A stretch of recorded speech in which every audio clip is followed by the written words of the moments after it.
अच्छी खबर है, स्टाफ लेवल एग्रीमेंट हो गया। माजी की निस्बत इस बार इसकी बड़ी स्मूथ सेलिंग रही है। नज़र आता है कि जो निगरान हुकूमत के काम थे उन्होंने बेहतर परफॉर्म किया। अब सवाल ये है कि पॉलिटिकल गवर्नमेंट है, $1.1 अरब नेक्स्ट माह पाकिस्तान के पास आ जाएंगे, $7.5 अरब हम मज़ीद चाह रहे हैं। ये सारी बातें इस हुकूमत के लिए एज़ इट इज़ ये शराइत मानना आसान है क्या? और अगर आसान नहीं है तो फिर अवाम को जो रिलीफ की बात होती है, महंगाई की चक्की में पिसने वाले अवाम, उनका क्या बनेगा? जी अस्सलाम वालेकुम, बहुत शुक्रिया मुझे प्रोग्राम में लेने के लिए।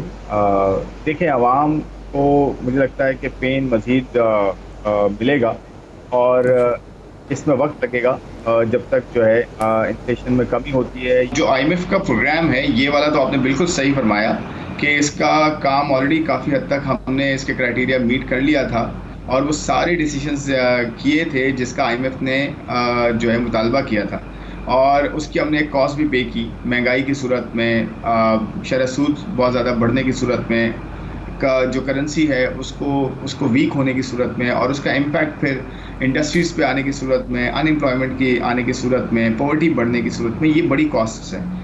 और अब ये देखना होगा, जो यहाँ से ऑनवर्ड्स हम देखते हैं कि अब जो नया प्रोग्राम होगा उससे हमें बड़ा ज़रूरी जो है प्लान इस तरह से करना होगा कि IMF अगर आता है या नहीं आता, हमने वो प्लान मुरतब करना है जिससे हमारी इकॉनमी को ये जो नुकसानात हम कर रहे हैं और जो चैलेंजेस का सामना है हमें, जिसमें हमें बहुत ज़्यादा कर्जा पे करना है, एनर्जी के इश्यूज़ हैं, टैक्सेस बहुत ज़्यादा लगे हुए हैं, और आपके यहाँ जो है गवर्नमेंट का फुटप्रिंट बहुत है इकॉनमी के अंदर, फिर क्लाइमेट का चेंज बहुत बड़ा है, आपके इम्पैक्ट बहुत बड़ा है। तो ये हमने इसके अराउंड एक कॉम्प्रहेंसिव प्लान मुरतब करना होगा, और वो IMF को भी देना होगा, खुद तो उसको करना ही होगा, हमें उसे अमल उस पर करना ही होगा। और उसका सबसे बड़ा जो मेन स्टे होगा, जो मेन टेक अवे होगा, वो ये होना चाहिए कि आवाम पे कम से कम बोझ डाला जाए, ज़्यादा से ज़्यादा गवर्नमेंट अपने खर्चों को कम करे, सही जगह टैक्सेस लगाए, जो है फॉर्मल सेक्टर से कम करे, इनफॉर्मल सेक्टर को टैक्स नेट में लाए, और जो है आपको जो है हेल्थ एंड एजुकेशन में ज़्यादा जो है इन्वेस्ट करें, ताकि एक तरफ से ह्यूमन डेवलपमेंट हो। हमारे बच्चे बहुत आउट ऑफ स्कूल हैं, उनकी सेहत सही नहीं है, हम अपने फ्यूचर जनरेशन को इस वक्त दाव पे लगा के बैठे हुए हैं। तो हम ये सारा निज़ाम को ठीक करें, चाहे IMF हो या ना हो। IMF तो एक अपॉर्चुनिटी हो साथ कि वो हमें पैसे भी दे रहा है और अपने आप को आप ठीक करें। तो मेरे ख्याल में ये जो नया प्रोग्राम होगा ये डिसाइसिव होना चाहिए कि इसका इम्पैक्ट किस पे होगा, और ये आखिरी प्रोग्राम होना चाहिए ताकि इसके बाद हम सब सफिशिएंट हो जाए। और सब मौजूदा हुकूमत एक मखलूत हुकूमत है और बहुत ही अपनी अददी अक्सरियत के हवाले से कमज़ोर हुकूमत है, और उसको पीपल्स पार्टी एक ऐसी इत्तेहादी है जो निजकारी के मामले पर भी इख्तलाफ रखती है, टैक्सेस के हवाले से भी, वो एग्रीकल्चर टैक्स के हवाले से भी उस तरह से वो शायद उनके साथ ना हो, बाकी और भी मामलात हैं। मौजूदा हुकूमत टैक्स बेस वसी करने की अहलियत किस हद तक सलाहियत रखती है? क्या रियल इस्टेट को, रिटेलर्स को, एग्रीकल्चर इनकम टैक्स को वो कर सकती है? NFC अवार्ड में जो रद्दोबदल का मुतालबा किया जा रहा है कि सूबों का शेयर कम किया जाए, क्या उसकी अहलियत रखती है ये? जी, इसका एक जवाब है कि नहीं रखती, और ये बहुत मुश्किल होगा ये काम करना, ख़ासकर कोलिशन गवर्नमेंट में। इसीलिए हम ये कहते हैं कि मेजॉरिटी जो होती है वो एटलीस्ट स्टैंड लेती है, और मेजॉरिटी गवर्नमेंट जो होती है वो इन सब चीज़ों से गुजर के आगे जाती है और एक अपना काम करती है।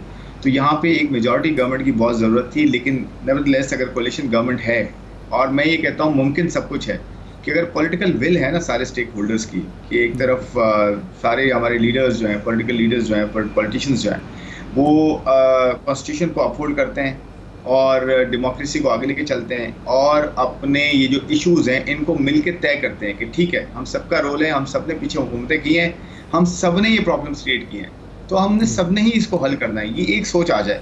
और साथ में ना पॉलिटिकल विल बड़ी ज़रूरी है, और उसके साथ फिर गवर्नेंस का स्ट्रक्चर आपको ठीक करना पड़ेगा। मेन इशू ही गवर्नेंस का है और रिसोर्स की मैनेजमेंट का है, वो हमने नहीं किया। और उससे रिलेटेड सारे रिफॉर्म्स, जैसे मैंने बताया, शॉर्ट टर्म में आपको 4-5 चीज़ें करनी है।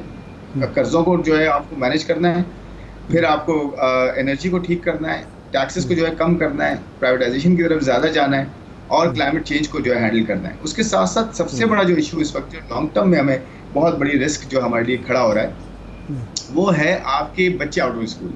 अगर आपके 26 मिलियन से ज़्यादा बच्चे आउट ऑफ स्कूल हैं और कोई 60% से ज़्यादा 70% से ज़्यादा बच्चा आपका जो है वो प्राइमरी भी नहीं कर पा रहा है या फिर वो जो है स्टंटेड है, वेस्टेड है, तो वो बड़ा इशू है। उसको ठीक करने के लिए आपको प्रोविंसेस को ऑनबोर्ड करके प्रोविंसेस से लोकल गवर्नमेंट्स का कयाम करना पड़ेगा और मेक श्योर करना पड़ेगा ये जो फिस्कल रिस्पॉन्सिबिलिटी है जिसमें टैक्स का रेस करना और फाइनेंशियल रिस्पॉन्सिबिलिटी और एडमिनिस्ट्रेटिव रिस्पॉन्सिबिलिटी ये सारा नीचे तक जाए ताकि एक आम आदमी को जो है सर्विस डिलीवरी मिले, उसके बच्चे को तालीम मिले, उसके बच्चे को एजुकेशन मिले, हेल्थ मिले, कि फैमिली को जो है वो ओवरऑल फूड सिक्योरिटी मिले। खुर्रम साहब, जो आप बात कर रहे हैं, IMF से ये भी इत्तला है कि शायद वो NFC को भी रिविज़िट करने का कह रहे हैं, और ये जो NFC था इसका बुनियादी मकसद तो यही था कि ये वसाइल की तकसीम ग्राउंड तक पहुँचे, लेकिन अनफॉर्चुनेटली हम वो अपना टैक्स टू GDP नहीं बढ़ा सके। हम वसाइल तो नहीं बढ़ा सके लेकिन पॉपुलेशन हमारी और बढ़ गई। तो बुनियादी तौर पे ये सब बातें तो तय हैं, इसमें कुछ नया क्या है, नया हम करने को क्या है इसमें? अगर ये इन पे इम्प्लीमेंटेशन ही तो प्रॉब्लम है, अगर एग्रीकल्चर को भी आपने टैक्स नेट पे लाना है तो वहाँ पे प्रॉब्लम है, तो ये रुकावटें दूर कैसे होंगी? जैसे मैंने कहा ना, पॉलिटिकल विल की ज़रूरत है। अगर पॉलिटिकल विल नहीं है तो ये निज़ाम वैसे ही चलता रहेगा जैसे अभी तक चलता आया है, और वो हमारी ख़राबियाँ बढ़ती रहेंगी और हमारी इकॉनमी फिर सस्टेन नहीं कर सकेगी, और फिर आपको पता है उसके कॉन्सिक्वेंसेस बहुत ज़्यादा डायर होते हैं। तो इसमें पॉलिटिकल विल ज़रूरी है। अगर आप हुकूमत में आए हैं और आपकी पॉलिटिकल विल नहीं है तो फिर ये सब नहीं हो सकता जो हम बात कर रहे हैं। फिर IMF क्या NFC को रिविजिट करेंगी सियासी जमातें? क्या पीपल्स पार्टी ये छेड़छाड़ करने देगी? देखें, ये तो मैं तो आपको इसका जवाब नहीं दे सकता, ये तो आपको पॉलिटिकल पार्टी दे सकेंगी, लेकिन मैं ये कह रहा हूँ कि ये करना चाहिए, यही हल है, इसके अलावा हल नहीं है। इसके अलावा चैलेंजेस बढ़ते रहेंगे, एक आम आदमी का नुकसान होगा, इवेंचुअली वोट बैंक में कन्वर्ट होकर सब इररेलेवेंट हो जाएंगे। तो ये करना पड़ेगा, मैं तो ये कह रहा हूँ, और करना चाहिए। और अभी हमारे पास वक्त भी नहीं है, ये तो हमें 10 साल पहले करना चाहिए था, और आज हम ये बात कर रहे हैं कि जी आज हमें ये करना चाहिए। इसका तो वक्त काफ़ी पहले गुजर चुका है। तो मेरे ख्याल में इसे होना चाहिए। ये नहीं होगा तो प्रॉब्लम्स बढ़ेंगी, और ये फिर IMF का ये लोन भी आखिरी नहीं होगा, और हो सकता है कि हम काफ़ी ज़्यादा टफ सिचुएशन में आ जाएं।